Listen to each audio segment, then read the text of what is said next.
Hello, everyone. My name is Professor Mira Pantic. Welcome to the Global Newsroom. In this picture, in this red dress behind me is your professor when I visited Egypt in 2009. And the reason for this background image is the lecture that we're going to discuss today, which is Africa and the Middle East. Let me share my screen with you and start the slideshow. So let's talk a little bit about the region. So I prepared a map for you, and as you can see, African region includes 58 territories and countries. It is divided into 5 regions: Eastern Africa, Middle Africa, Northern Africa, Southern Africa, and Western Africa. What do we know about this continent? It is the second largest continent after Asia. Africa is unfortunately the poorest continent. It is a vast continent because it has 11.7 million square miles. Mountains and forests cover much of sub-Saharan Africa. Its population is about 1.20 to 21 billion people. More than half of the population are under the age of 20. So this is a very young continent. What is marked in Africa? They have gone through 100 years of European colonial rules. So it is common for Africans to speak English or French because of the colonial rule of these countries. And there are about 50 nations in Africa. Speaking of the colonial rule of the Europeans, let's take a look at the historical development in Africa. So aside from French and British, Dutch also settled in Africa during the colonial period. In South Africa, in particular, descendants of Dutch and British settlers did not give political control to the overwhelming majority of African citizens until 1994. When it comes to other parts of Africa, European settlement was largely unsuccessful. During this colonial period, in the post-colonial period, one of the biggest issues in Africa was getting information across national borders. For this reason, Pan-African News Agency was established in Senegal in 1983 to overcome these problems and break the monopoly that Western news agencies held on African news. Because of political rivalries and budget problems, PANA was shut down in 1991, but it was relaunched again by UNESCO in 1993. So, what kind of media do we have here in Africa, and what kind of problems do African media deal with? First of all, African traditional media have avoided reporting the continent's failures. Among them is widespread corruption and environmental problems. So for this reason, many Africans mistrust their traditional media. Another big problem is that African citizens are very dependent on information that comes from the Western sources.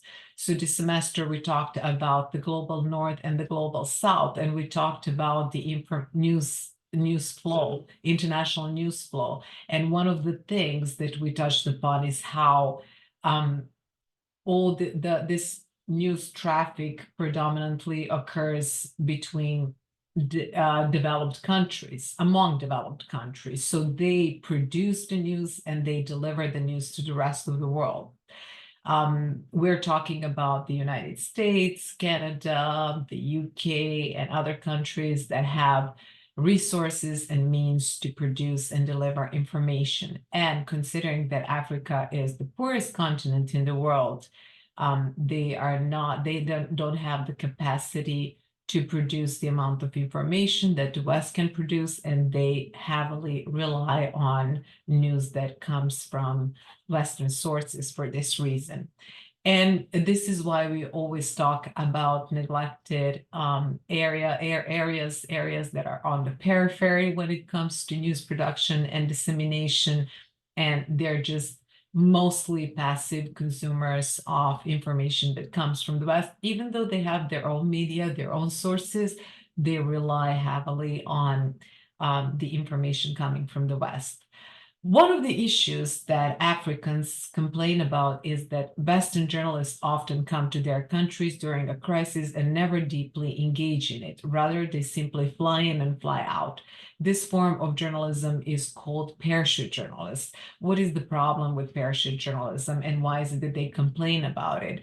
So just imagine, for example, you know nothing about Senegal, and there is a story to cover in that country, and you simply get sent by your news organization to do it without really having any knowledge of the country's history, language, and its population and so on. You can learn a little bit about it before you go, but it's not the same as having a journalist, a local journalist who grew up in that country, who understands the context, who understand what is really going on. So they're gonna explain much better the event or the issue that is supposed to be reported on than a journalist who would just come, cover crisis, and leave the country. So they don't engage that much. And for this reason, we use the term parachute journalists to describe those people who simply come to a country where some crisis happens. It can be a natural disaster or a political crisis, and then as soon as the event is over, they leave the country. So it is really important to know the context. And remember, when we talked about foreign correspondence, we talked about how news media, not one of the reasons for this is because they want to save money, but also they want to get tour reports about another country, which is the reason they train people who live in those countries, and then they simply hire local journalists to report on major issues, because local journalists can understand the situation better, and they can provide a more thorough report about an event occurring in their country. So when it comes to journalism practice in Africa, journalists were frequently among those leading the battle for liberation in Africa. And there is also a trend of development journalism. What kind of journalism is it? Well, this form of journalism focuses on issues related to national development and social change. These are some of the burning issues in Africa. They report on topics such as HIV, AIDS, then infrastructure problems, power cuts, and so on. So these are just like when we discuss media in, like, let's say Latin America, and we talked about corruption or criminal gangs that are some of the sensitive issues these journalists need to cover in their reporting. In Africa, the case is with covering infrastructure problems, HIV, developmental issues, and so on, because these are some of the burning issues on the continent. Now, looking into working conditions of African journalists, they continuously face threats. So this is one of the regions where journalists also have problems when they're reporting on sensitive issues. Somalia, Algeria, Rwanda, and Sierra Leone remain among the deadliest countries for journalists. So they're among the deadliest countries for journalists in the world. The biggest problem in these countries, just like in all other countries across the world that face murders of journalists, is that more than 80% of these murders remain unresolved. The most common suspects are political groups, as well as military officials and paramilitary groups. Now, let's take a look at some of the legal restrictions that media and journalists are facing. Laws in Africa are imposed to prevent journalists from producing news regarding sensitive topics. As we know, in the United States, we are protected by the First Amendment and we can basically publish anything. There are no limitations in terms of the topics and issues we can cover. But in Africa, there are laws that prevent journalists from reporting on sensitive issues. Also, there are cybercrime laws that prevent free speech in some countries. Journalists serve years in prison if they break a law. There are also laws against defamation of religion in more than 10 countries in Africa. In countries like Eritrea, there are no privately owned media. So, as we discussed before, it is difficult to obtain information about important topics, including topics related to corruption, abuse of power, in countries where we don't have any independent media, because when the media is controlled by the government, you're not likely to receive some important information that relevant to you and your life. And when we talked about China, like we mentioned the example of COVID-19 and how the Chinese government suppressed information. So whatever information you find relevant to your life might not be available to you if you live in a country where media is fully controlled by the government. Let's take a look at traditional media and what kind of news and information and through which channel Africans receive. Radio and TV is predominantly operated by governments. Foreign televisions were seen in this region as a threat. TV production is very expensive, and this is the reason why African citizens predominantly rely on Western media to receive their news. There are a few African countries that can produce programs that attract large audiences. Also, Africans receive news and entertainment stories via satellite. Radio has been more important to African communities than television because it requires a minimum investment. But we also talk about the importance of radio in countries where literacy rates are lower than in the rest of the world. So a radio doesn't require literacy. So that is why in these rural areas it can be more prominent. It can be a more prominent medium than newspapers. There are also many community radio stations that deliver information about issues relevant to Africans, such as farming, health, education, and other local matters. Looking into the newspapers in Africa and the internet, they have increased their readership. Access to online newspapers is still expensive, so many Africans buy or rent printed public. So it is also possible to rent print publications. Providing internet service is expensive in many areas, and this is, as we talked about before, there's a digital divide in the world, so not everyone has the same access to information, which is unfortunate.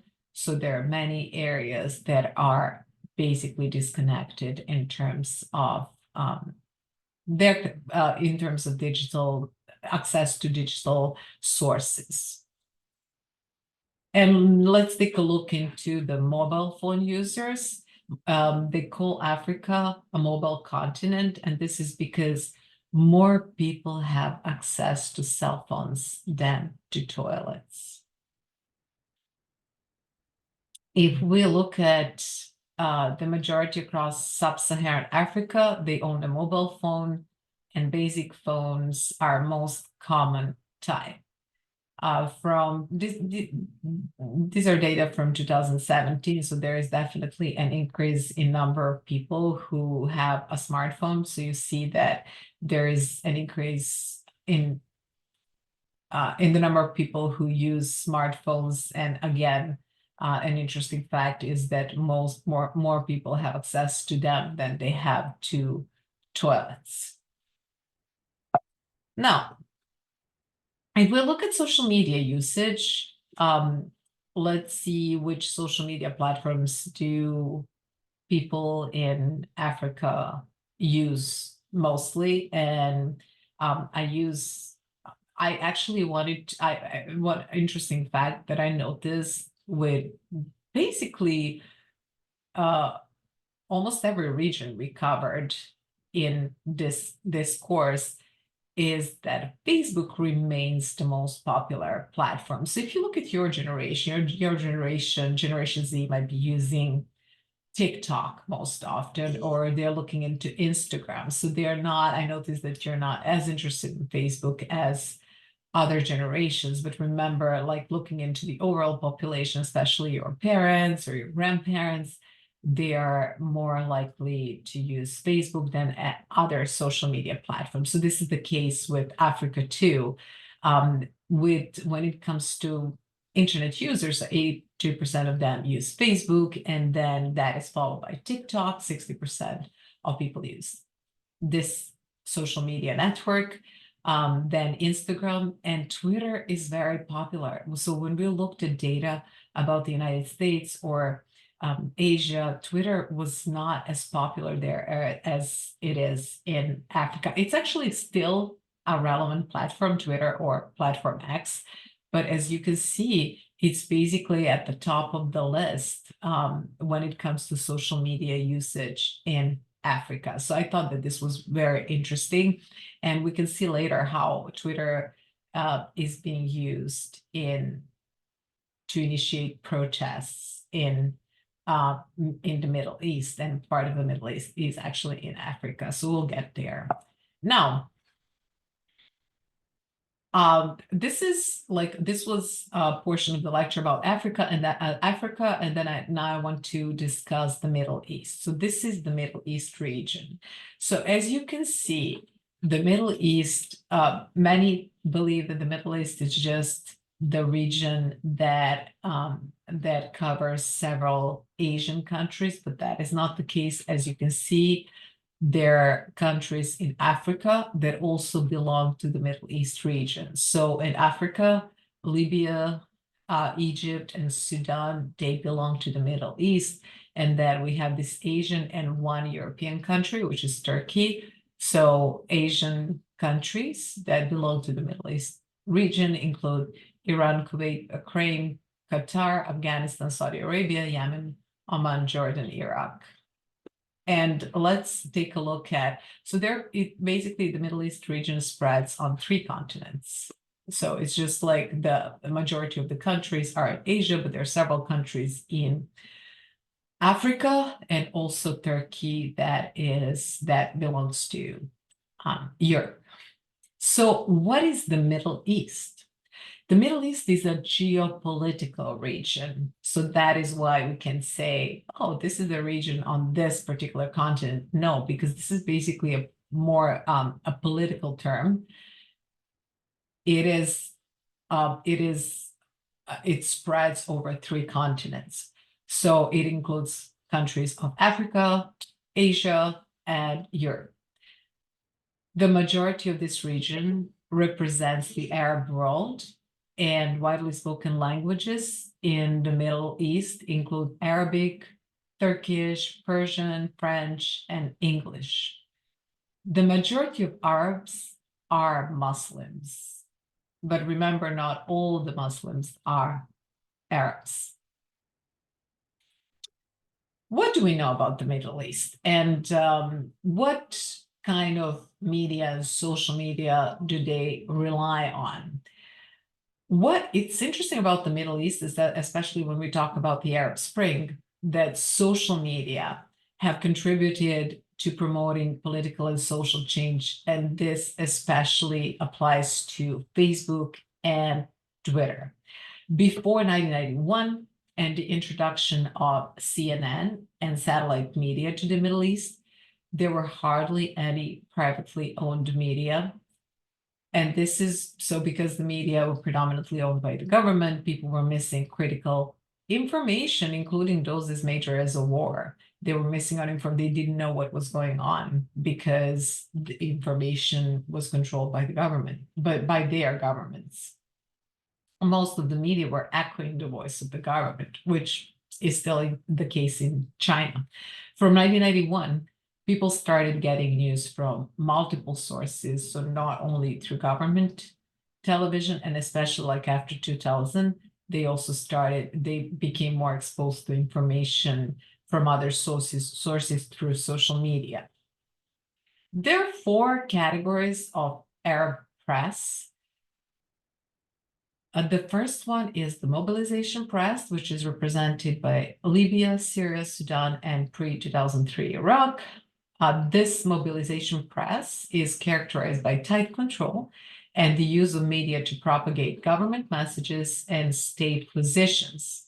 Then the second category is the loyalist press in Bahrain, Palestine, Oman, Qatar, Saudi Arabia, and the United Arab Emirates, which is characterized by a system where private media may exist, but they still support the regime and provide little, if any, criticism of the system.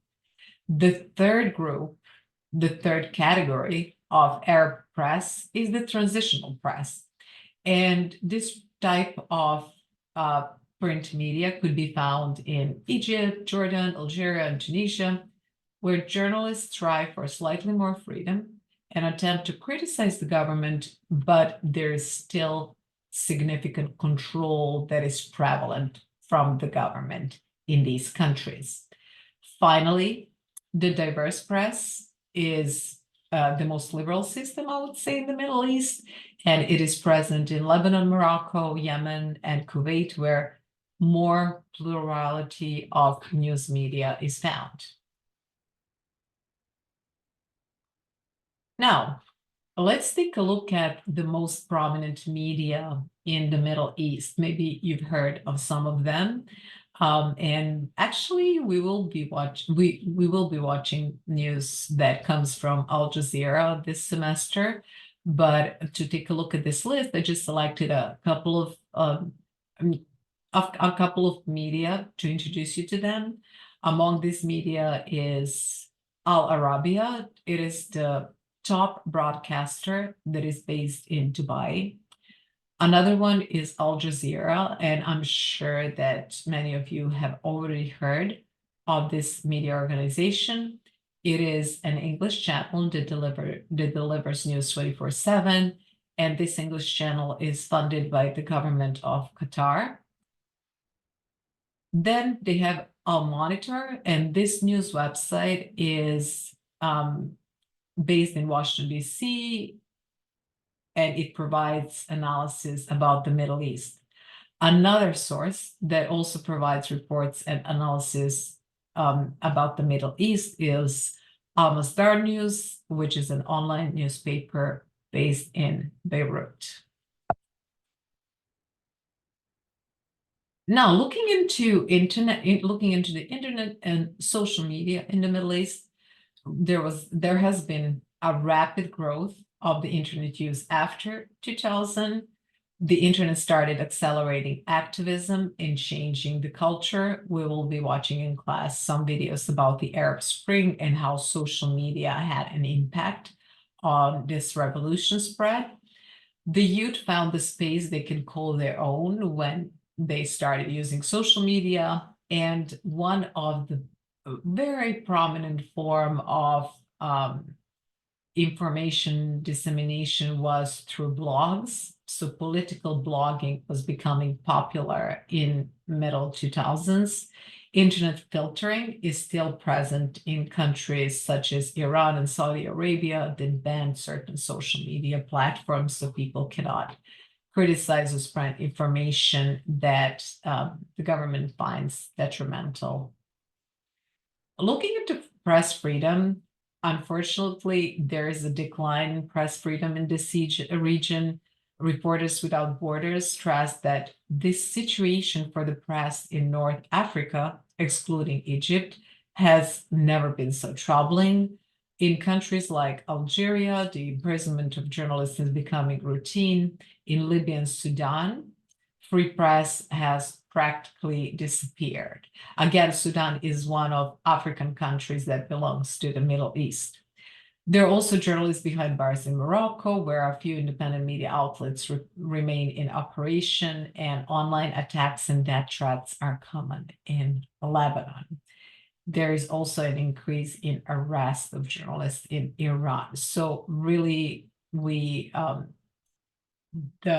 press freedom is really one of the issues that this region has been dealing with, and this was especially in the case in 2023 with the war in Gaza, where we can see even more. It wasn't just press freedom, but it's basically what I talked about Gaza. What I talk about Gaza, I predominantly have in mind the danger that journalists are exposed to. So let's take a look at some of the key points from the lecture about Africa and the Middle East. In Africa, people predominantly rely on the Western media. The reason for that is because the continent is poor and they don't have the means and resources to produce the amount of information that the West can produce. Many media organizations are controlled by the government, which means that people are basically not able to gain free access to information. Journalists in Africa and Middle East put their lives in danger and they risk imprisonment if they report unfavorably about the government. There is a decline in press freedoms, and there are multiple countries that face internet censorship. Governments such as Iranian government, they keep banning social media, Western social media. But also in many countries in the Middle East, especially in Africa, social media have been used to promote social change. So in some countries, social media are being banned. In some other countries, people were lucky to use them to organize protests and initiate social change. Now, at the end of this lecture, I have an exercise for you. I want you to go to Reporters Without Borders website and then look at the World Press Freedom Index. Search for information about the following countries: Nigeria, Yemen, and Iran. So we're covering some African and Middle Eastern countries in this exercise. And after you go over the information about these countries, write a 300-word summary explaining the media system in Nigeria, Yemen, and Iran, and explain the challenges that journalists in these countries are dealing with. Post your essay under dangerous countries for journalists. So this is my reference list. So you can go and look for more information from the sources listed here. Thank you for your attention, and I will stop the slideshow here. Thank you again. Have a great day, and I will see you soon. Bye-bye.